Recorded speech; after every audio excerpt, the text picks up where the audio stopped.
cultuarmos ao Senhor. Fiquei muito feliz com o convite. Como eu disse ao irmão Lenilson, eu sou servo. Estou aqui para auxiliar os irmãos precisarem, sempre para trazer uma palavra, sempre para o evangelismo. A gente pode contar conosco, né? Estaremos sempre preparados. Os irmãos, quando passou o tema, eu disse: eita, que tema é esse, hein? Está de parabéns, os irmãos que estão na direção, tema abençoado e um tema muito propício, meus irmãos, para os dias em que vivemos. Até que ele venha, né? E o subtema foi passado para mim: um jovem com urgência em buscar ao Senhor. Mas hoje eu não passo para jovem não, né? Porque a igreja tem crianças, tem adolescentes, tem pessoas adultas, tem anciãos. E poderíamos dizer que é o quê? Uma igreja com urgência em buscar ao Senhor. Porque não só os jovens precisam buscar ao Senhor. Toda a igreja precisa buscar ao Senhor. Aleluia. Se vocês me perguntarem, até quando devemos buscar ao Senhor? Até que ele venha. Meus irmãos, enquanto esse céu não for rasgado, enquanto a trombeta não soar e Cristo voltar para buscar a sua igreja, devemos buscar ao Senhor. Eu falei para o irmão isso aqui, João capítulo 14, quando Jesus vai dizer: não se turbe o vosso coração. Crede em Deus, crede também em mim. Deus vai dizer, meus irmãos, que Ele iria, mas Ele voltaria para buscar a sua igreja. E essa é a esperança que nos mantém firmes. Que Ele vai voltar para buscar a sua igreja. Aleluia! Hoje pela manhã estava na escola dominical, meus irmãos, lecionando uma revista sobre o Apocalipse. Eu estava falando sobre a igreja de Pérgamo. E diante dos ensinamentos foi levantado alguns pontos sobre a volta do Senhor. Como será esse momento? Meus irmãos, será o momento mais grandioso de toda a história. Romanos capítulo 8 vai dizer que a natureza geme pelo dia da sua restauração. E esse dia, meus irmãos, será o dia que Cristo voltará para buscar a sua igreja e julgar todos os povos com retidão. Aqueles que confessaram a Cristo como seu Salvador irão para o céu de glória, gozando eterna e alegria diante de Cristo. Mas aqueles também que rejeitaram a sua palavra irão sofrer danos eternos do lado do fogo. E essa, meus irmãos, é a mensagem. E Paulo, meus irmãos, acho interessante, antes de começar a mensagem, estava falando hoje pela manhã que Paulo vai mostrar que não é simplesmente algo muito simples, mas é algo grandioso a volta de Cristo. Quando Cristo voltar, meus irmãos, Paulo vai escrever aos Coríntios, na sua primeira carta, no capítulo 15, a partir do verso 51, o que estava acontecendo na igreja de Corinto. O povo estava preocupado com os irmãos que já tinham morrido, dizendo: Paulo, e os que morreram, o que vai acontecer com esses irmãos? E a partir do verso 51, Paulo vai dizer: olha, eu vou revelar um mistério a vocês. Nem todos dormiremos, mas todos seremos transformados. No momento, num abrir e fechar de olho, antes da última trombeta. A trombeta soará, os mortos ressuscitarão incorruptíveis e nós seremos transformados. Aleluia. Então, meus irmãos, não será um momento simples. Esse céu será rasgado, Cristo voltará ao som de trombeta com seus anjos buscar o seu povo lavado e remido. Aleluia! Glória a Deus! Fiquei muito feliz com o convite, meus irmãos, porque a gente vive hoje dias em que parece que a igreja do Senhor está desunida. Desunida porque tal fulano de tal igreja não prega na minha igreja, fulano não prega, como se o corpo de Deus estivesse dividido. E uma coisa eu tenho a dizer aos irmãos: lá no céu, meus irmãos, não tem placa de igreja. Lá no céu não vai ter pessoas da presbiteriana, da igreja batista, da Assembleia de Deus ou congregacional. Lá só é o povo, aquele que é lavado e remido. Esse é o povo que vai entrar no céu. Amém, igreja? Amém. Glória a Deus. Esse subtema, até que ele venha. Vamos ler, meus irmãos, Oséias capítulo 10, versículo 12. Eu queria ler até o versículo 5. Até o versículo 15. 12 ao 15. Também, meus irmãos, fiquei maravilhado com o primeiro hino que os irmãos cantaram. Eu nunca tinha ouvido. Quem é esse? Que letra maravilhosa. Fiquei ali bem escondidinho, contendo as lágrimas. Na parte da pesquisei a música, quando disse: eu só tinha os meus pecados para lhe oferecer, mas mesmo assim me amou. Com a frase: atire a pedra quem nunca pecou, ele me perdoou. Sua irresistível graça me alcançou. Quem é esse que era sem pecado e não me condenou? No lugar da morte, vida me ofertou. O cordeiro que por mim se entregou. Os meus pecados ele levou. Meus irmãos, não tem como a gente não se emocionar, não tem como a gente não bendizer o nosso Deus diante de tamanho amor que foi entregue na cruz de Calvário por nós. Meus irmãos, a única coisa que contribuiu para a nossa salvação foi os nossos pecados. A Bíblia vai dizer que o salário do pecado é a morte, mas o dom gratuito de Deus é a vida eterna em Cristo Jesus. E que amor, meus irmãos, que a gente venha se maravilhar cada dia mais desse Deus. Oséias capítulo 10, versículo 12 ao versículo 15, vai dizer assim: então eu disse, semeia a justiça e colhe a misericórdia. Lavre o campo não cultivado, porque é tempo de buscar o Senhor, até que Ele venha, e chova justiça sobre vocês. Vocês lavraram para a maldade, colheram a injustiça e comeram os frutos da mentira. Vocês confiaram nos seus carros de guerra e na multidão dos seus valentes. E por isso entre o seu povo se levantará o tumulto de guerra, e todas as suas fortalezas serão destruídas. Como Salomão destruiu Bet e Arbel no dia da batalha, as mães foram despedaçadas com seus filhos. Assim se fará com você, ó Betel, por causa da sua grande maldade. Ao amanhecer, o rei de Israel será totalmente destruído. Meus irmãos, para a gente entender qualquer livro, qualquer capítulo, a gente tem que entender o contexto. Por que Oséias escreveu isso? Qual era o contexto em que Israel vivia? Era um contexto, meus irmãos, de total infidelidade para com Deus.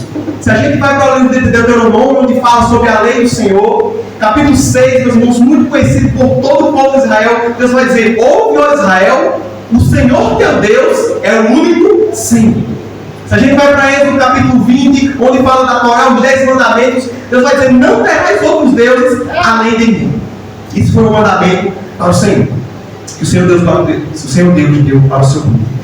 Deuteronômio capítulo 28, o Senhor vai dizer assim: Deus vai dizer, olha, se vocês atentamente ouvirem a voz do Senhor teu Deus e tiverem com cuidado de guardar todos os seus mandamentos, Deus vai escrever uma lista de bênçãos. Vocês serão benditos ao entrar, benditos ao sair, benditos serão os seus filhos, benditos serão os seus animais, e diversas bênçãos seguirão vocês.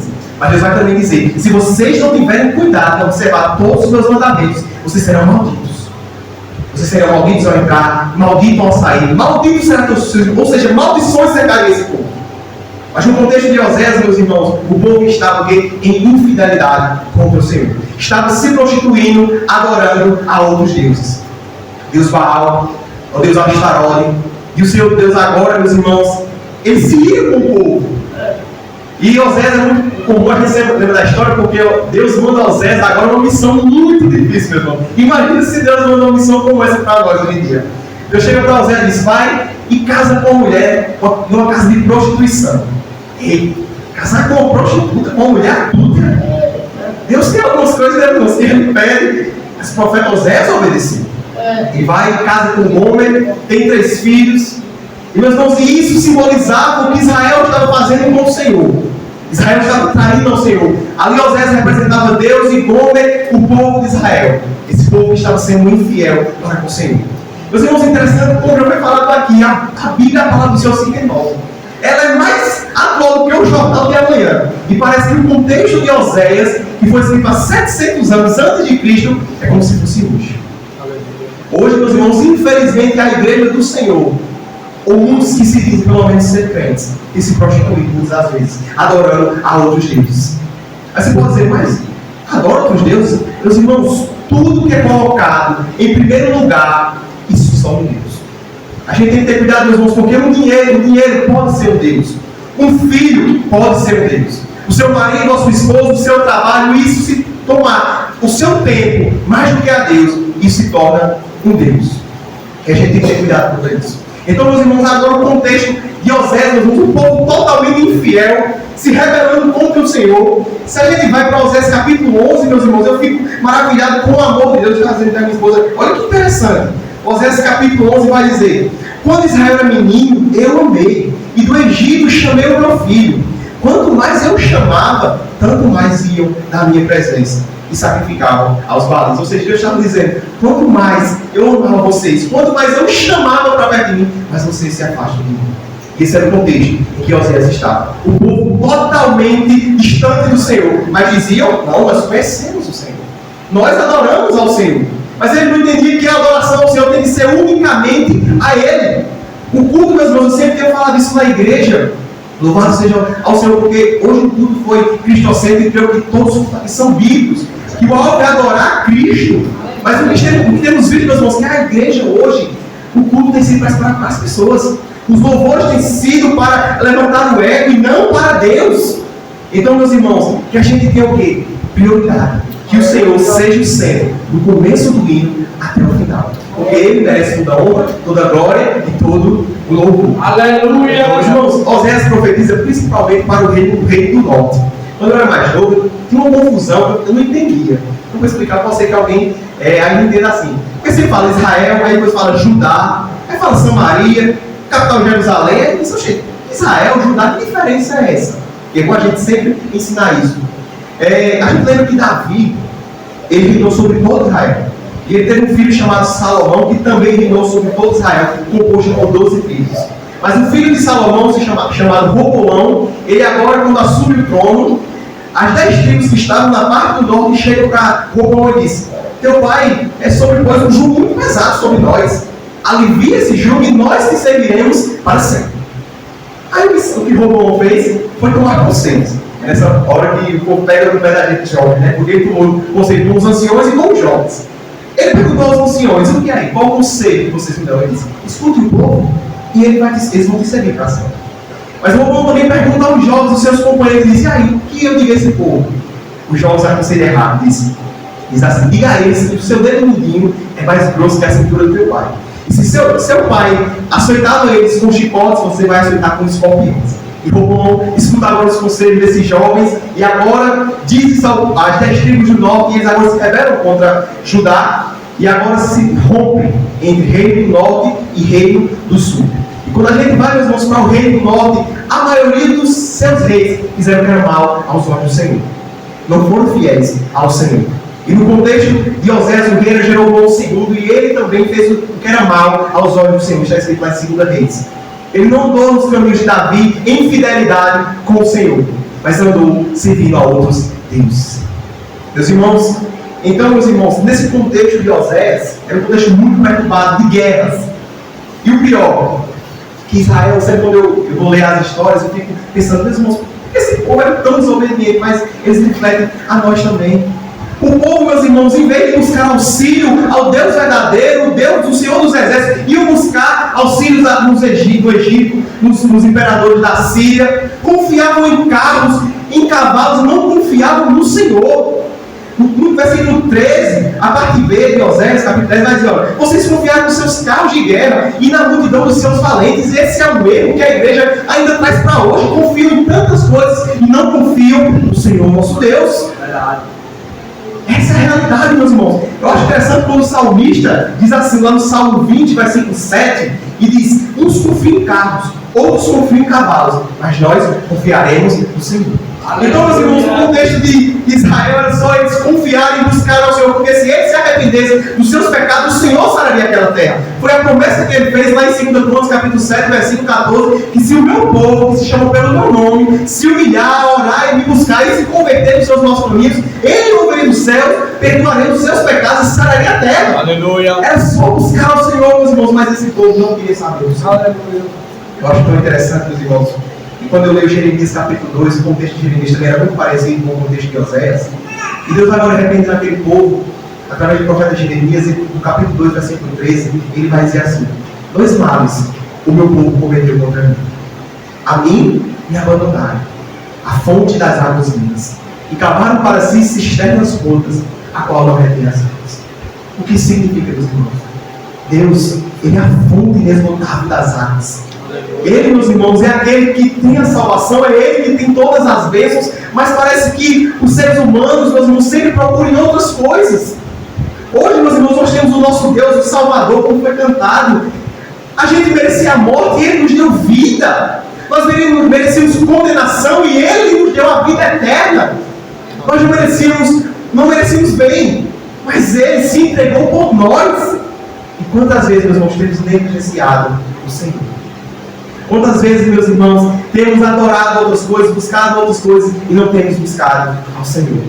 Mas, meus irmãos, nessa noite é tempo de buscar o Senhor. Aleluia! E esse, meus irmãos, seja o compromisso da igreja todos os dias. Buscar ao Senhor. Nós vamos estar aqui, não estou suando muito, né? Alguém tem um paninho? Se tivesse, eu agradeceria, tá? Muito quente. Mas, meus irmãos, eu coloquei um copozinho para a gente trabalhar, serei breve, ainda estou de 1 hora. Vou encerrar, obrigado, irmão. Eu coloquei, meus irmãos, que a nossa confiança deve estar em Deus. Eu passei um momento, meus irmãos, há 2 meses, Zetinha também passou por um momento parecido, onde minha esposa teve alguns sangramentos, né? E você vai pela primeira vez, minha esposa com 5 meses, e ela teve alguns sangramentos, e a gente, Maria, primeira viagem, ela vai contando, se eu estou sangrando, eu disse, perdi meu filho. Meu Deus do céu, e a gente começa agora a se agonizar, mas a gente passou por isso também, é um momento um pouco complicado. E meus irmãos, naquele momento, depois eu fiquei refletindo, eu fiquei refletindo, meus irmãos, nesse momento, eu disse, Deus foi bondoso, Deus preservou, meu filho está com saúde, mas se fosse o contrário, se fosse ao contrário, será que a gente continuaria buscando ao Senhor? Será que a gente iríamos bendizer o seu santo nome, assim como Jó fez? Ou meus irmãos iríamos murmurar, iríamos ficar tristes? E eu, meditando nessa mensagem, é tempo de buscar o Senhor e meditando na sua obra, meus irmãos. E eu disse assim comigo mesmo, que eu reflito sobre isso. E que eu venha buscar o Senhor independente, seja na morte, seja na vida, seja no ganho, ou seja na perda. Que venhamos buscar o Senhor com sinceridade. Meus irmãos, o que Deus espera da sua igreja não é sacrifícios. Deus quer a obediência do seu povo. No capítulo 6 de Oséias diz, entendo o que Deus quer dizer, misericórdia quero e não sacrifício. Oséias 6 vai dizer isso. Então, meus irmãos, a gente vê hoje um povo preocupado em sacrifício, não, mas eu estou fazendo isso para Deus. E Deus, Ele quer de nós é a obediência.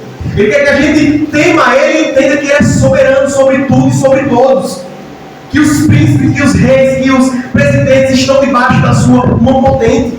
Que Satanás, meus irmãos, para ele dar um passo, ele precisa da permissão de Deus. Vemos isso na vida de Jó.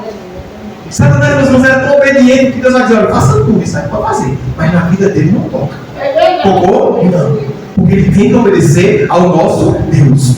E quando o nosso Deus diz, tem que ser obedecido. Então, meus irmãos, Jó, no livro de Jó, a gente não começa a entender porque Jó passa por todas aquelas situações, mas no capítulo 42, ele vai dizer, bem sei que tu podes, e nenhum dos teus planos pode ser frustrado. Antes eu te conhecia apenas de ouvir falar, mas hoje os meus olhos te contemplam. Então, meus irmãos, diante dessa adversidade que eu passei nesse momento, eu disse, meu Deus, que a minha confiança esteja no Senhor além de bênçãos materiais ou de momentos felizes, mas que nós estejamos confiando no Senhor todos os dias da nossa vida, porque o que nos mantém firme é a nossa esperança que chama para a vida eterna. E entender que Deus, meus irmãos, cuida de nós no simples detalhe. Só em respirarmos, meus irmãos, isso é a graça do Senhor. Só em estarmos vivos, isso é a bondade do Senhor. Entendo, nós não merecíamos nenhuma bondade. Nós não merecíamos a sua graça e Ele nos oferta tudo. Aleluia. Esse povo, no contexto de Oséias, meus irmãos, merecia o quê? Que Deus fulminasse esse povo. E Deus disse, olha, eu vou trazer a Síria para vocês servir a Ele, para vocês verem como é diferente de servir a mim. Mas não se preocupe, depois haverá restauração para Israel. E vemos, meus irmãos, como Deus é um Deus de aliança. Que mesmo aquele povo sendo infiel, Deus disse, eu permaneço fiel à minha aliança. Eu decidi amar vocês e nada pode me separar desse amor. Aleluia. Meus irmãos, o amor de Deus está condicionado nele mesmo. Porque Ele decidiu nos amar. Porque se fosse baseado, meus irmãos, nos nossos méritos, a gente seria frustrado. Interessante que nós somos totalmente diferentes de Deus. Quando estamos para procurar uma moça ou um rapaz, né, para casar, a gente procura as qualidades, né? É temente a Deus, é obediente, os olhos é bonita, né? Procura qualidades. Ninguém olha os defeitos de uma pessoa, mas Deus olhando para nós não viu nada e decidiu nos amar. Que Deus é esse? E eu fico maravilhado, meus irmãos, com esse Deus. Então, dentro do contexto de Oséias, um povo totalmente em rebeldia, plantando maldade, injustiças e mentiras, e Deus diz, olha, vocês vão ser levados cativos, mas a restauração também irá.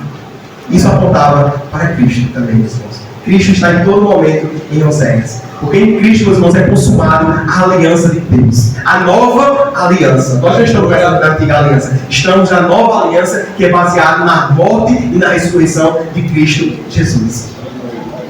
O qual Paulo, escrevendo aos Romanos capítulo 8, versículo 31, então vai dizer, que diremos em qual dessas coisas? Se Deus é por nós, quem será contra nós?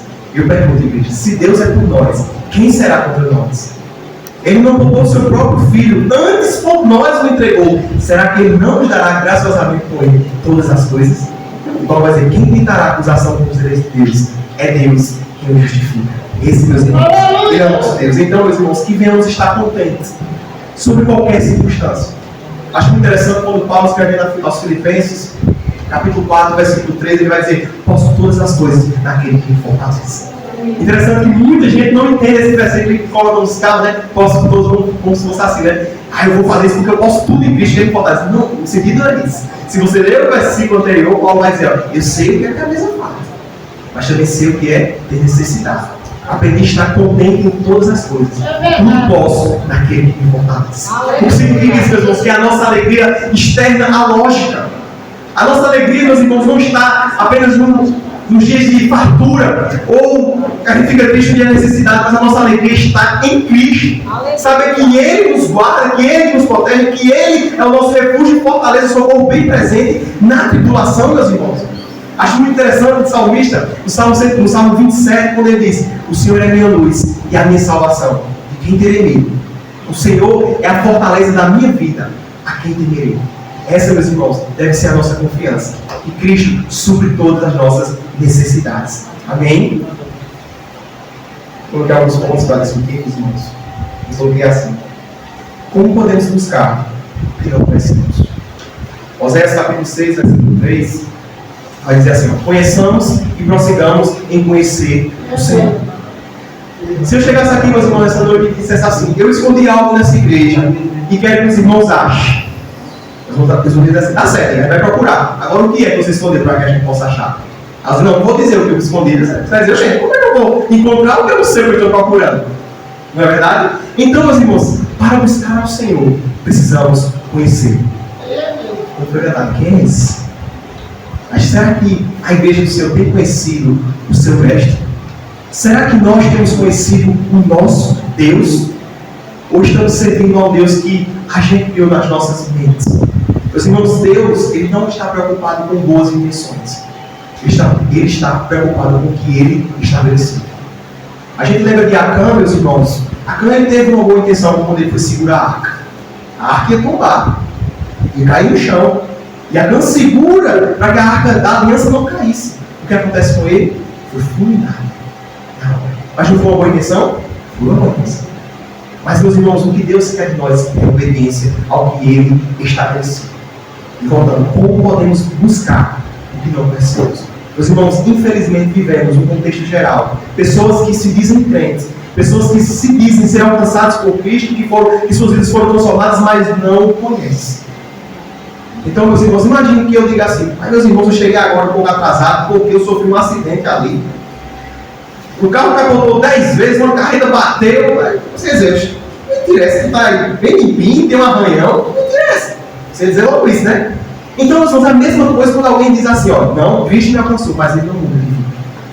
Não tem como, meus irmãos, essa graça irresistível que foi cantada nos alcançar e agora Cristo habitar em nós e nós continuarmos a ser a mesma pessoa. Paulo vai dizer: aquele que mentia não mente mais, o que roubava não rouba mais. Se alguém está em Cristo, nova criatura é. As coisas velhas se passaram, eis que tudo se fez novo. Aleluia. Não tem como, meus irmãos, dizermos que Cristo e o Espírito Santo habita em nós e continuarmos nas mesmas práticas de pecado. Não tem como dizermos: nós buscamos ao Senhor, nós somos igreja dele, se você não tem uma vida diária de busca ao Senhor. Não tem como, meus irmãos. Devemos buscar ao Senhor. E como temos sido negligentes nesse aspecto? A adoração vai além, meus irmãos, das quatro paredes. João capítulo 4, naquela mulher samaritana pergunta a Jesus: onde devemos adorar? Os judeus dizem que é em Jerusalém que devemos adorar. Os nossos pais dizem que é nesse monte que devemos adorar. Mas Jesus vai dizer: esse que vai chegar um tempo, e esse tempo chegou, que o Pai procurará os adoradores que adoram em espírito e em verdade. Os irmãos de Deus procuram pessoas que adoram em espírito e em verdade. Isso é em qualquer canto. Você pode estar no seu carro dirigindo, pode estar na sua casa sozinho, no seu trabalho, em espírito e em verdade. A gente pode adorar e bendizer o nome do Senhor. Sabe quando a gente adora? Quando a gente começa a dizer: Deus, grandes coisas tem feito o Senhor, por isso estamos alegres, se a gente está adorando a Deus. Quando a gente começa a agradecer: Deus, muito obrigado pelo sustento, muito obrigado pela tua bondade, pela tua graça. Isso é adoração ao Senhor. Então, meus irmãos, a gente só pode buscar aquele que conhecemos. E como a gente pode, meus irmãos, conhecer? Lendo as Escrituras. Ela é a revelação de Deus. Jesus, lá em Mateus capítulo 22, versículo 9, ele vai dizer: errais por não conhecer as Escrituras e dê o poder de Deus. João 5,39 vai dizer: examine as Escrituras, pois cujas tem nela a vida eterna, e são elas que de mim testificam. Os irmãos, muitas vezes a gente não entende o que é vida eterna. Você pode dizer, o que é a vida eterna? Você vai dizer, é viver para sempre. João capítulo 17, versículo 3 vai dizer que a vida eterna é esta, que conheçam a ti. O único Deus verdadeiro é Jesus Cristo, a quem enviaste. Quer saber o que é a vida eterna, meus irmãos? É conhecer a Cristo. É estar para sempre com Ele. Sabe por que nós viveremos eternamente? Porque estaremos para sempre com o Senhor. Nós temos, meus irmãos, uma promessa que quando eu leio isso eu fico maravilhado. Isaías capítulo 6 vai dizer que os serafins, meus irmãos, voam sobre o trono de Deus. Eles têm 6 asas. Conduz eles cobrem os pés, conduz eles cobrem o rosto, conduz eles voam, cantam, santo, santo é o Senhor dos exércitos, e toda a terra está cheia da sua glória. Meus irmãos, entendem, os serafins, o ser angelical, não consegue contemplar a glória do nosso Deus. Eles não podem. Mas João escrevendo a sua carta, ele vai dizer que nós o veremos como ele. Olha que promessa, meus irmãos, da gente. Nós o veremos. Esse Deus que não pode ser visto por serafins, que os céus dos céus não podem conter a sua glória, nós o veremos como ele é e estaremos para sempre com ele. Aleluia! Esse 4, versículo 6 vai dizer que o povo perece, porque lhe falta conhecimento. Meus irmãos, a igreja do Senhor tem se perdido muitas vezes, pois lhe falta conhecimento. Então, às vezes eu converso com uma pessoa assim, e tal assunto, e a resposta sempre é essa: eu acho isso, eu penso isso. E nós, os crentes, não vemos de achismo. E vemos o que a palavra do Senhor diz. Quando alguém me indagar sobre qualquer coisa, diz: a palavra do Senhor diz assim. Porque ela é infalível, ela é inerrante e ela é suficiente. O meu achismo pode conter erros e vai haver erros, mas na palavra de Deus, de maneira nenhuma, você encontrará. Então, meus irmãos, primeira aplicação: possamos buscar ao Senhor. Mas só podemos buscar Ele se de fato o conhecemos. Eu gosto de um pregador americano, o Walsh. Ele vai dizer que as estrelas só conseguem brilhar, só fica mais bela quando o céu está totalmente escuro. Quando o céu está totalmente preto, a gente vê o brilho das estrelas. Mas quando o dia está claro, a gente não consegue ver. Do mesmo jeito é em nossas vidas. A graça do Senhor brilha ainda mais quando nós reconhecemos os nossos pecados. Quando entendemos que precisamos cada vez mais dele, a graça dele começa a brilhar cada vez mais. Aleluia. Então, meus irmãos, que possamos prosseguir em conhecer o Senhor.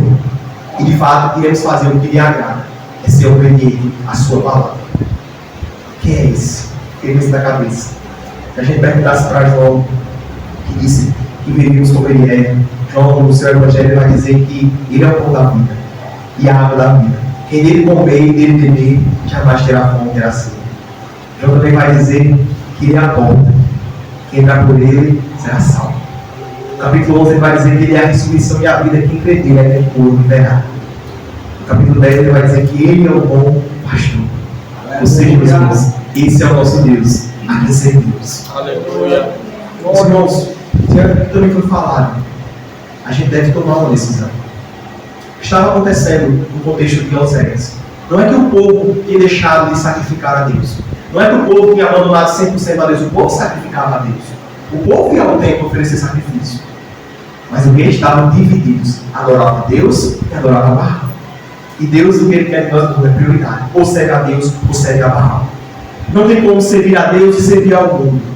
Não tem como, meus irmãos, servir a Deus e servir aos nossos desejos, às nossas consciências. Ou é amigo de Deus, ou é amigo do mundo. Ou é amigo de Deus, ou é inimigo de Deus. Tive um discurso muito comum, meus irmãos, nas igrejas, politicamente correto. Não, todos são filhos de Deus. Certo? João capítulo 1, versículo 11, versículo 12 vai dizer assim: ele veio para o que era seus, e os seus não receberam. Mas todos os quantos receberam, Deus o poder de serem feitos filhos de Deus. Tiago capítulo 4, versículo 4 vai dizer: adúlteros, ou o povo fiel, que a tradução vai dizer: não saber vós que a amizade com o mundo constitui-se inimizade contra Deus? Portanto, todo aquele que for amigo do mundo constitui-se inimigo de Deus. Então, meus irmãos, diante do que já foi falado, devemos tomar uma decisão: ou servimos a Deus, ou servimos a Baal. Mas glória ao Senhor, escolhemos servir ao Senhor. Já faz um momento devocional com a minha esposa, dias atrás, e eu li lá em Josué, que é uma passagem do versículo capítulo 24, quando ele chama toda a congregação de Israel e vai dizer assim: decidam hoje a quem vocês querem servir. Se aos deuses dos seus pais que serviam além da Eufrates, ou ao Senhor. Eu e minha casa serviremos ao Senhor. Amém? Que possamos, meus irmãos, tomar essa atitude, essa posição. Eu sirvo a Deus. Escolho, decida, nós devemos decidir, meus irmãos. Não se engana Deus. O problema é que parece que o povo hoje das igrejas pensam que alguém pode enganar ao Senhor. O Salmista 139 vai dizer que Ele sonda e conhece os nossos pensamentos. Ainda a palavra não chegou à boca e Ele já conhece. Como? Ele vai dizer, como me ausentarei da tua face? Se eu subir aos céus, lá estás. Se eu colocar a minha cama no mais profundo abismo, também lá estás. E se eu me deter aos mais confins dos mares, ainda assim tua mão me guiará. Não tem como, meus irmãos, fugir do Senhor. Seus olhos estão em todo lugar, vendo tudo. Não tem como, meus irmãos, enganar o Senhor. Você pode enganar o pastor, você pode enganar o líder da cidade, você pode enganar até você mesmo. Mas a Deus ninguém engana. Então, meus irmãos, que possamos decidir hoje. É muito falado na igreja, né, assim, não é tempo de brincar de ser crente, né? Nunca foi. Não é tempo, mas você brinca com fogo, se crente, o nosso Deus é fogo consumidor. Hebreus 10:31 vai dizer, horrível causa é cair nas mãos do Deus vivo. Então, meus irmãos, vivemos dias onde o povo está brincando com o Senhor. E de Deus não se zomba. O que o homem semear, isso ele se fará. A gente planta, a gente come. Então, meus irmãos, que a gente tome essa decisão diante do Senhor todos os dias. Serviremos ao Senhor. Mas para servir ao Senhor não é todo jeito. Tem que abandonar os deuses. Devemos ter como prioridade e seguir o que Ele instruiu que a gente seguisse. As suas leis e os seus decretos. Meus irmãos, quando Oséias vai dizer assim que a gente deve conhecer ao Senhor, interessante que a palavra conhecimento, no hebraico, a palavra é yadá, que é um conhecimento não apenas intelectual, mas um conhecimento de relacionamento. O que Deus, meus irmãos, quer que não apenas o conheçamos de ouvir falar como Jó, mas que de fato os nossos olhos venhamos contemplar o Senhor. Que possamos entender, meus irmãos, a sua mensagem, que possamos entender que Ele é Deus sobre todo o céu, sobre as nossas vidas e sobre tudo que há. Ele é tudo e tudo. Meus irmãos, Deus quer relacionamento conosco, não quer apenas uma religiosidade. Ser crente, eu estava falando isso na igreja, que vai além de 4 paredes. Ser crente não é apenas colocar uma Bíblia debaixo do braço e vir à igreja e dizer eu sou crente, não. Vai além disso. Ser crente, meus irmãos, é ter uma vida piedosa. É ter uma vida que se parece com Cristo. Por isso Paulo vai dizer, sendo meus imitadores como eu sou de Cristo. Ser cristão é ser imitador de Cristo. Imitar Cristo é fácil. Diante daqueles que o insultavam, ele não abria a boca. Diante daqueles que o acusavam, ele não dirigia uma palavra. Amou aqueles que não mereciam ser amados, curou aqueles que não mereciam ser curados. Fomos chamados para isso. Deus quer relacionamento com a sua igreja, não quer apenas que a gente conheça de ouvir falar.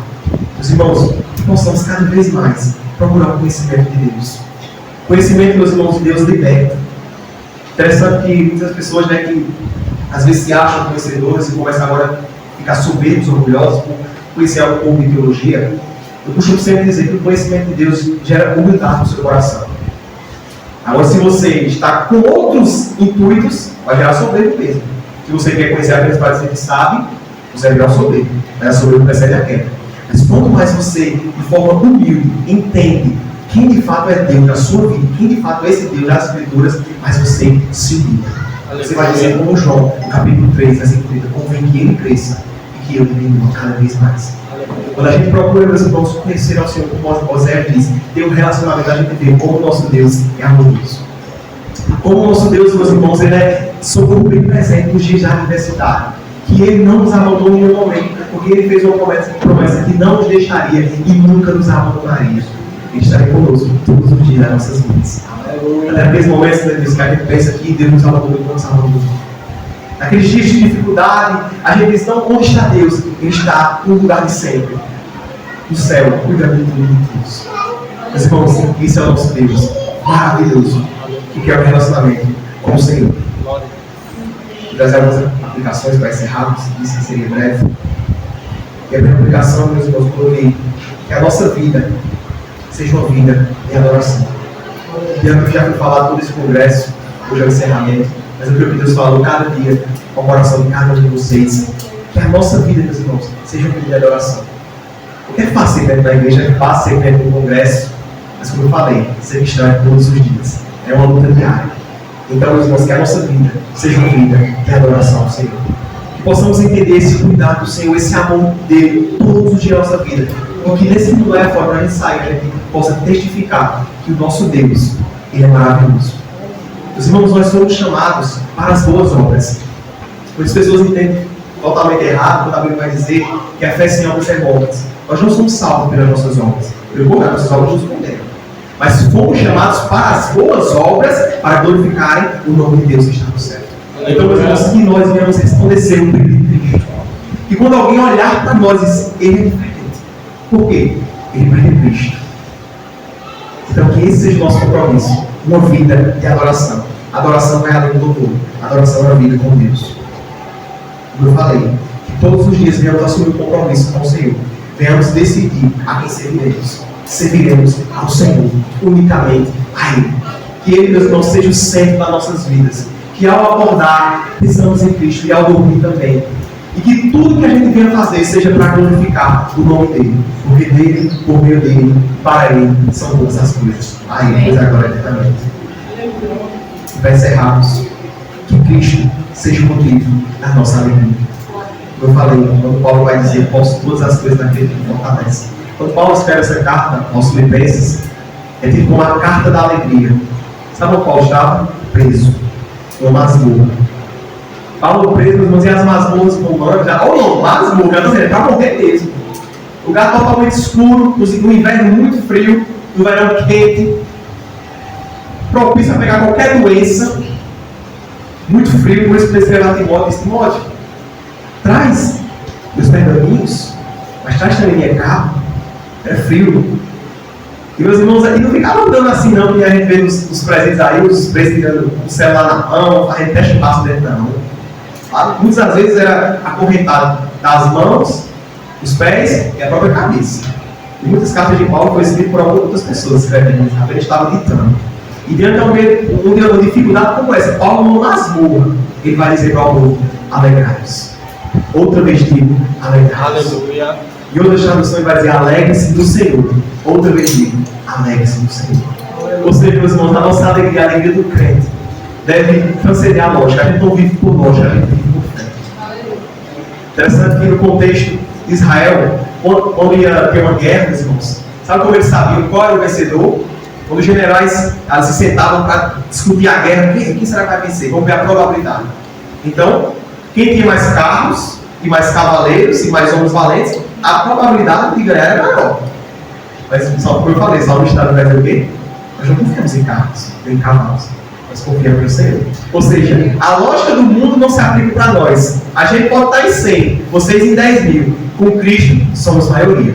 É isso que vemos durante todas as escrituras. Gideão com 300 homens. Agora, aqueles enormes inimigos, multidões, 300 homens, Deus dá a vitória. Por quê? Porque a gente depende do Senhor. Então, meus irmãos, que a nossa alegria esteja em Cristo. Tanto na fartura, como também na escassez. Porque, como já foi falado, o próprio Cristo já disse que no mundo teríamos aflições. Essa conversa fiada que está sendo pregada em muitas igrejas que se você está doente, você está em pecado, se não está dando certo alguma coisa, você está em pecado, não.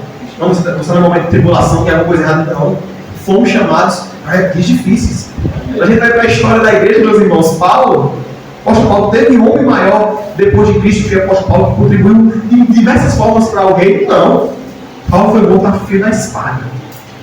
Seus últimos dias de vida foi dentro de masmorra, preso, morreu decapitado. Pedro morreu crucificado de cabeça para baixo, pois disse que não era digno de morrer como seu Senhor. Tiago, Atos vai dizer que ele morreu a fio da espada. Estevão, apedrejado. Mais à frente, a expressão quando fala sobre Policarpo, que era um bispo lá na igreja de Esmirna. E disseram que a história vai dizer que Policarpo, mas esse bispo era muito piedoso. Tinha um bom conceito diante de toda a sociedade, pela a humildade e pelo amor que esse homem tinha durante toda a comunidade. Mas esse homem não nega a fé. E agora ele é sentenciado a morrer queimado numa fogueira. E a história vai dizer que os soldados, nem os soldados queriam matar Policarpo, de tamanho testemunho que aquele homem tinha. E aqueles soldados, a história vai dizer que eles chegaram para Policarpo e disseram: Policarpo, nega Policarpo, nega que você sai. E Policarpo vai dizer: 86 anos eu tenho servido ao Senhor, nenhum mal ele me fez. Como poderia eu negar o Deus sem? Olha, meus irmãos, o contexto de toda a igreja foi diante de tribulações e dificuldades, mas o povo era fiel ao Senhor. Então não esperemos, meus irmãos, coisas melhores se eles que foram os maiores que nós sofreram, quanto mais nós. Mas diante das dificuldades, sabemos que o nosso Deus nos guia, que o nosso Deus nos sustenta, que a ótica de Deus, meus irmãos, não é a ótica humana. Muitos pensam que porque estão com uma vida próspera, com dinheiro na conta, Deus está abençoando, e isso pode ser uma maldição também. Quando você vai para Salmo 73, Salmo de Asaf, ele vai dizer: quando eu olhei para a prosperidade dos ímpios, quase meus pés resvelaram, quase que eu caí. Até que eu entrei no santuário do Senhor e vi e comecei a meditar. Qual era o destino final deles? Perdição, condenação. É melhor, meus irmãos, a gente estar aqui no estreito, com dificuldade, porque se tiver tudo bom, a gente abandona o Senhor, assim ou não é? É. Os momentos de bonança, os momentos de alegria, a gente esquece do Senhor, mas da primeira apertozinha a gente corre para o Senhor. Por isso que, vez ou outra, Deus aperta o nosso calçado para a gente não se esquecer do Senhor. Então, em luta, meus irmãos, é Deus cuidando. Até, meus irmãos, nesse momento que você diz, situação de tribulação, é o amor de Deus. É o cuidado de Deus dizer: olha, meu filho, eu estou dando essa dificuldade para você não se esquecer que tem um Deus que cuida, corra para os meus braços. Para ser aberto para você. Olha como o cuidado de Deus é grande, meus irmãos. A outra do Senhor é totalmente diferente da nossa outra. A gente vai para o Apocalipse para encerrar. A igreja de Esmina, falando de Policarpo, de Esmina, era a igreja mais pobre de toda a Ásia Menor, composto por 90% de escravos. Igreja pobrezinha. Mas sabe o que Jesus vai dizer? Tu és rica. Uma igreja pobre, só composta por escravos, mas Jesus vai dizer: tu és rica. Por quê? Porque conservaste o teu nome, porque tu és fiel. Mas já na Laodiceia, que era a igreja rica, o povo lá que estava na igreja era vendedor de púrpura, de ouro, de colírios oftalmológicos. O povo totalmente rico. O povo dizia: estamos ricos e abastados, não necessitamos de nada. E Jesus vai dizer para ela: não sabes que tu é pobre, cega, nu e miserável. Ou seja, meus irmãos, o contexto de Deus é totalmente diferente. A obra de Deus é totalmente diferente. Deus não vê como os homens veem. Quando ele vai lá, quando Samuel vai lá em Jessé para ungir o rei, quando ele vê Eliabe, Abinadab, Samar, homens belos, formosos, grandes, homens de guerra, isso é esse. Não é? Era Davizinho, ruivinho, bem pequenininho, pastor de ovelha. Porque Deus, ele olha o coração. Então, meus irmãos, que a gente possa cada vez mais buscar ao Senhor. Até aquele tempo. Então, meus irmãos, que a gente possa meditar nisso. Que possamos prosseguir em conhecer ao Senhor. E lembrando que a nossa vida seja uma vida de adoração.